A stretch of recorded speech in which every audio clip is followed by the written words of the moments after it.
Bonjour, dans cette vidéo, on s'intéresse à l'algorithme du simplex en utilisant les tableaux réduits. On suppose que notre matrice se décompose sous la forme IM à H, où IM, c'est la matrice identité d'ordre M. On suppose aussi qu'on a une solution de base réalisable qui s'écrit de la manière suivante avec x bar B égale à B et x bar H égale à 0. À chaque étape de la méthode des tableaux réduits du simplex, appelée aussi méthode des dictionnaires, on va utiliser un tableau.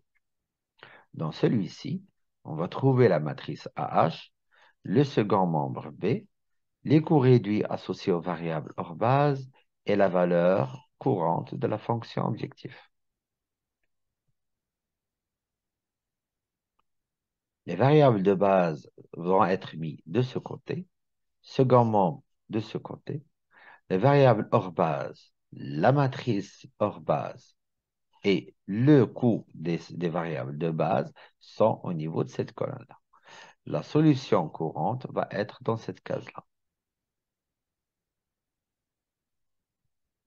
Après avoir déterminé la variable d'entrée et la variable de sortie, il restera à trouver le nouveau tableau réduit du simplex. Pour cela, on va utiliser la méthode suivante. Concernant le pivot, la case du pivot, on va remplacer le pivot par son inverse. Ce qui veut dire on va le remplacer par 1 sur le pivot. Le pivot ici, c'est ASE. Pour les cases restantes de la ligne du pivot, on va remplacer les valeurs qui se trouvent dans ces cases-là par ces valeurs-là divisées par le pivot. Pour les cases restantes de la colonne du pivot, on va diviser les valeurs qui se trouvent par moins le pivot. Nous allons aussi permuter la variable d'entrée et la variable de sortie dans le tableau. Concernant les autres éléments restants du tableau, qu'on n'a pas encore calculés, il faut les calculer en utilisant la méthode des rectangles qu'on a déjà vue dans la vidéo précédente. Je rappelle que la ligne du coût réduit ainsi que le second membre sont aussi concernés par ces calculs-là.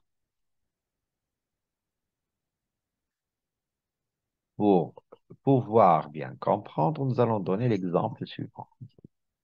Maximiser Z égale à 50x1 plus 30x2 sous contrainte 3x1 plus 6x2 inférieur ou égal à 60, 4x1 plus 3x2 inférieur ou égal à 45, 3x1 plus x2 inférieur ou égal à 30, x1 positif, x2 positif. Premièrement, on va mettre le problème sous forme standard. Et cela, c'est fait en ajoutant des variables d'écart E1, E2, E3 qui sont positives. La solution de base réalisable de départ initiale, qui est aussi évidente, c'est donné par x1 égale à 0, x2 égale à 0, variable hors base, E1 égale à 60, E2 égale à 45 et E3 égale à 30, qui sont les variables de base. La valeur de la fonction objectif au niveau de cette solution de base réalisable étant égale à 0, puisque x1 égale à 0 et x2 égale à 0. Comme tableau initial, nous avons dans cette colonne-là la variable hors base x1, ici la variable hors base x2, ici le b, ici les variables de base, ici les coûts hors base. Dans cette case-là, nous avons la valeur de la fonction objectif au niveau de cette solution de base courante et ici les valeurs du vecteur b. Comment on a rempli ce tableau? Alors, regardons déjà ici. Dans cette première contrainte, nous avons 3x1 plus 6x2 plus E1 égale à 60. Donc, nous l'avons écrit de cette manière. 3x1 plus 6x2 plus E1 égale à 60. La deuxième contrainte, c'est 4x1 plus 3x2 plus E2 égale à 45.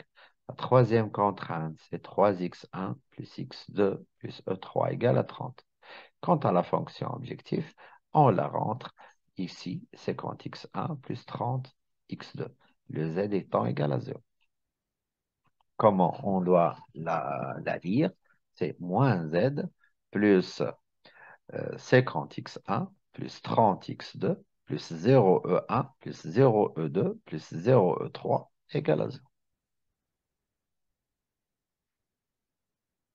Le tableau que nous avons là n'est pas optimal du point de vue que nous avons les coûts des variables hors base sont strictement positifs. Pour avoir l'optimalité, il faut qu'on ait des coûts qui sont inférieurs ou égaux à 0. Alors, pour la variable d'entrée, on prend le maximum entre ces deux éléments-là. Le maximum entre 50 et 30 étant 50, ça nous permet de déduire que la variable d'entrée, c'est x1. Pour trouver la variable de sortie, nous allons ajouter une colonne de quotient appelée Q et on va diviser la colonne du B par la colonne de la variable d'entrée. Ce qui fait 60 sur 3, 45 sur 4, 30 sur 3. Et après, on va prendre le minimum de ces trois valeurs-là pour trouver la variable de sortie. Le minimum étant 30 sur 3, ça nous permet de déduire que E3, c'est la variable de sortie. X1 étant la variable d'entrée, E3 la variable de sortie, ça paraît évident que le 3, c'est le pivot. Maintenant, nous allons essayer de trouver le deuxième tableau. Alors, premièrement, nous allons permuter la variable d'entrée avec la variable de sortie, ce qui veut dire que dans le tableau suivant, au lieu d'avoir ici x1, nous allons avoir E3, et au lieu d'avoir ici E3, nous allons avoir x1. Regardons, E3, x1. L'élément qui est l'élément du pivot, au lieu d'avoir 3, on va prendre 1 sur 3. Regardons, 1 sur 3. Les deux autres éléments qui restent dans la ligne du pivot, pour les déterminer, pour remplir leur case, nous allons prendre les éléments qui sont ici et les diviser par 3, divisé par le pivot. Ça nous donne 1 sur 3 et 10. Regardons, 1 sur 3 et 10, les éléments en vert. Pour les autres éléments de la colonne du pivot, 3, cette case-là et cette case-là, nous allons diviser les éléments qui s'y retrouvent par moins le pivot, donc par moins 3. Donc ici, nous allons trouver moins 1, moins 4 tiers et moins 50 sur 3. Regardons, moins 1, moins 4 tiers, moins 50 sur 3. Les autres éléments qui restent, celui-là, celui-là, celui-là, celui-là, celui-ci et ce dernier, on peut les trouver à l'aide de la méthode du rectangle qu'on a déjà vu dans la vidéo précédente. Alors, le tableau que vous avez devant vous n'est pas encore optimal. Regardez, il reste un élément qui est strictement positif au niveau des coûts des variables hors base. Donc, on doit continuer notre algorithme. Mais avant de passer au troisième tableau, je voudrais juste dire que la solution de base réalisable courante étant E1 égale à 30, E2 égale à 5, X1 égale à 10, avec E3 et X2 nul. Le Z associé à cette solution de base égale à 500. Alors, maintenant, passons. Pour trouver le tableau suivant, on va essayer de trouver déjà la variable d'entrée.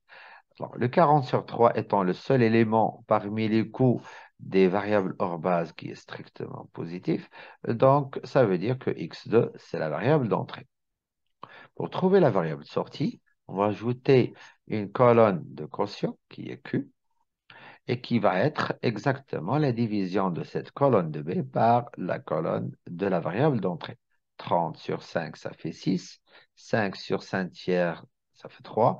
10 sur 1 tiers, ça fait 30. Le minimum entre ces trois valeurs-là étant 3, ça nous permet de déduire que le E2, c'est la variable de sortie. X de variable d'entrée, E de variable sortie, ça nous permet de déduire que le 5 tiers, c'est le pivot. Alors, maintenant, il faut pour trouver le troisième tableau, il faut remplacer, il faut déjà permuter ces deux variables-là. Au lieu d'avoir ici x2, nous allons avoir e2. Et aussi, au lieu d'avoir ici e2, nous allons avoir x2. Voyons, c'est ce que j'ai dit là. Ici, au niveau du 5 tiers, nous allons avoir 3 cinquièmes parce que on va remplacer les pivots par 1 sur les pivots, donc 3 cinquièmes. Regardez, c'est ici. Les deux éléments qui restent, celui-là et celui-là, on va les diviser par 5 tiers, donc par le pivot. Ça me donne moins 4 tiers multiplié par 3 cinquièmes, donc ça me donne moins 4 sur 5. Et ici, 3. Moins 4 sur 5. Et ici, 3. Les autres éléments de la colonne, qui sont cet élément-là, cette case-là et cette case-là, on va les diviser par moins le pivot. Donc, on va les diviser par moins 5 tiers, ce qui revient à multiplier par moins 3 cinquièmes. Donc, j'aurai ici moins 3, j'aurai ici moins 1 sur 5, et j'aurai ici moins 8. Regardons, c'est ce que j'ai dit là. Les autres éléments, on va les trouver en utilisant la méthode du pivot. Le tableau que vous avez là est un tableau optimal du fait que les coûts des variables hors base sont tous les deux négatifs. La valeur de la fonction objectif étant 540, z égale à 540, et c'est aussi le maximum. La solution de base courante et optimale, c'est E1 égale à 15, x2 égale à 3, x1 égale à 9, E3 égale à 0 et E2 égale à 0. Alors, la dernière ligne du tableau doit être lue de la manière suivante, j'ai oublié de le dire. Moins z plus 0 E1 plus 0x2 plus 0x1 moins 6 E3 moins 8 E2 égale à moins 540. Voyons, c'est ce que j'ai dit là. Alors, juste pour rappel, la matrice de base optimale est donnée par base optimale lue dans le tableau initial. La base optimale étant E1, X2, X1. On va la lire dans le tableau initial. Je rappelle que E1, c'était la variable d'écart, la première variable d'écart. Donc, ça correspond à la base canonique, à la colonne de la base canonique 1, 0, 0. Le x2 et l'x1, c'était les premières valeurs. Donc, x2, 6, 3, 1, x1, 3, 4, 3. Donc, ce qui revient à donner cette matrice-là. Concernant l'inverse de cette matrice, il faut prendre la base initiale et on doit la lire dans le tableau final. La base initiale, on se rappelle, c'était les variables d'écart, c'est E1, E2, E3. On va la lire dans le tableau final. Donc, voyons le tableau final. E1 étant ici, tous les éléments qui sont de ce côté au niveau des variables, toutes les variables de base doivent être lues de la manière suivante. Donc, E1 étant dans la première ligne, elle correspond à la première colonne de la base canonique. Donc, E1, ça correspond à 1, 0, 0. On a aussi dit E2, c'est moins 3, 3 cinquièmes, moins 1 cinquième. E3, c'est 3, moins 4 cinquièmes, 3 cinquièmes. Ce qui revient à la base que vous avez là. Alors, on va essayer maintenant de calculer le coût réduit. Je rappelle que le coût réduit des éléments des variables de base sont nuls. Et pour cela, puisque les variables de base sont E1, X2, X1, donc le pi de E1, pi de X2 et pi de X1, c'est nul, donc optimal. Pour les coûts réduits des variables hors base, je rappelle la formule qu'on a déjà vue dans la vidéo précédente. Donc, je vous incite à aller la voir si jamais vous avez oublié cette formule ou si jamais vous n'avez pas encore vu la vidéo précédente. C'est très intéressant du fait que nous expliquons d'où vient cette formule. Alors, le coût de chaque variable hors base étant pi w étoile, ça va être égal à cette formule-là, où C de W est le coût initial de W. AW étoile est la colonne associée à la variable W, dans le tableau optimal, bien sûr. et le CB étoile désigne le vecteur des coûts initiaux de la base optimale. Pour notre calcul, donc, nous avons seulement deux variables hors base, le E2 et le E3. Donc, le E2, le pi de E2 égale à ceci, puisque le coût initial de E2 est nul. Et puisque A, E2 étoile, c'est moins 3 cinquièmes, moins 1 cinquième. Et puisque CB étoile, c'est 0,30, 50, nous obtenons la valeur du pi E2 étoile qui est exactement égale à 8. Je rappelle que cette colonne-là se trouve au niveau du tableau final du simplex, juste en bas de E2. C'est ça. Rappelons aussi que le coût CB étoile 0,30, 50, c'est exactement les coûts initiaux des variables de base finale. Pour la variable hors base E3, sa formule étant la suivante. Je rappelle que le coût de E3, le coût initial de E3, c'est 0. CB étoile n'a pas changé, mais AE2, AE3 étoile a changé. C'est moins 3, moins 4 cinquièmes, 3 cinquièmes. Et où elle se trouve? Je vais revenir un petit peu en arrière pour vous montrer où vous pouvez la trouver. Elle se trouve exactement ici, au niveau du tableau final du simplex, juste en bas du E3. Alors, nous obtenons exactement le coût de de 3, qui est moins 6. Notons qu'à E3 sont exactement les deux colonnes de la matrice AH étoile, qui est exactement AB étoile moins 1 fois H étoile.